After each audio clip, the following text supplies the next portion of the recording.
नमस्कार, प्रांजलीज किचनमध्ये मी प्रांजली तुम्हा सगळ्यांचं अगदी मनपूर्वक स्वागत करते। आजची रेसिपी खूप छान आहे। एक अशी भाजी आहे, पालेभाज्या म्हणले की बरेच जण खात नाहीत किंवा आवडत नाही। त्यातल्या त्यात शेपूची भाजी म्हणले तर बरेच जणांना ती आवडत नाही, कारण त्याचा एक उग्र वास येतो। आजच्या व्हिडिओमध्ये आज आपण असं काही करणार आहोत की त्या भाजीचा वास अजिबात येणार नाही आणि ते खाणाऱ्याला कळणारही नाही की ही शेपूची भाजी आहे। चला व्हिडिओला सुरू करूया।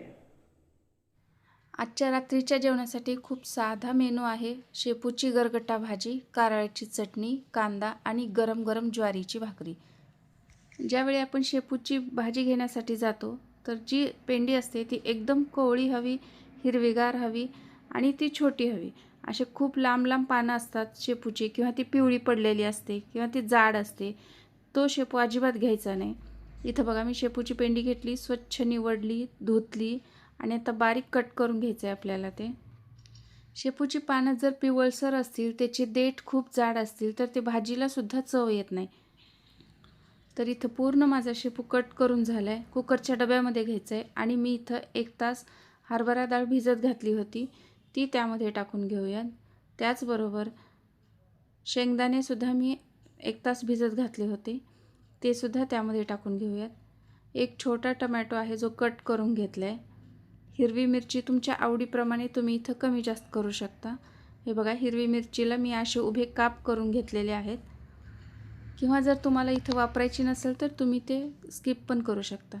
इथं आता थोडंसं आपण पाणी टाकून घेऊयात आणि हे आपल्याला कुकरला लावून घ्यायचं आहे।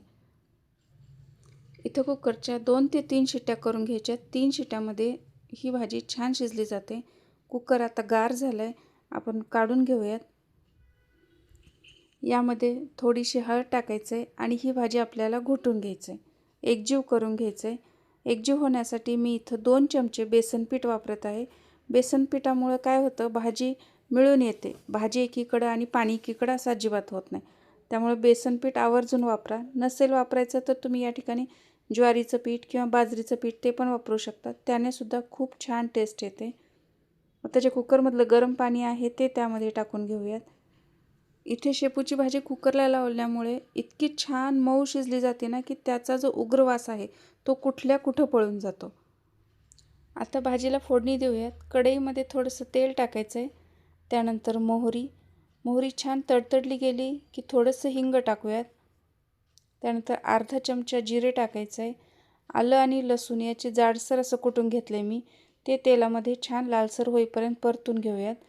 इथं मी छोट्या चमच्याने 1 चमचा लाल तिखट टाकले, त्यानंतर थोडीशी हळद टाकूयात, 1 चमचा धनेपूड, 1 चमचा कांदा लसूण मसाला आणि हे सगळे तिखट करपू नये त्यासाठी थोडंसं पाणी टाकायचं आणि परतून घ्यायचं आहे। लक्षात ठेवा, आपण यामध्ये हिरवी मिरचीसुद्धा वापरली आहे, त्यामुळे तुम्ही लाल तिखट आवडीनुसार कमी जास्त करू शकता किंवा स्किप केलं तरीही चालेल।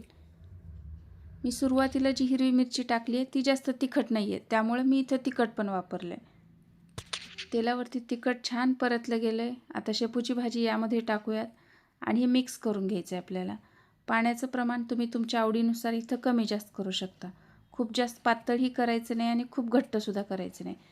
मी इथं फक्त एक अर्धी वाटी पाणी वाढवत आहे। चवीपुरतं थोडंसं मीठ टाकूयात आणि मीडियम गॅसवरती याला 5 मिनिट आपल्याला छान उकळी येऊ द्यायचं आहे।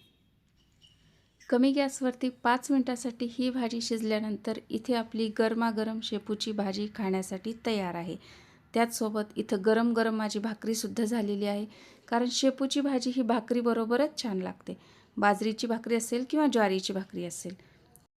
मस्त अशी शेपूची गरगटा भाजी, कारळ्याची चटणी, तेल आणि कांदा। शेपूची भाजी अशी थोडी वेगळ्या पद्धतीने केली की तुमच्या घरी सगळेच आवडीनं खातील।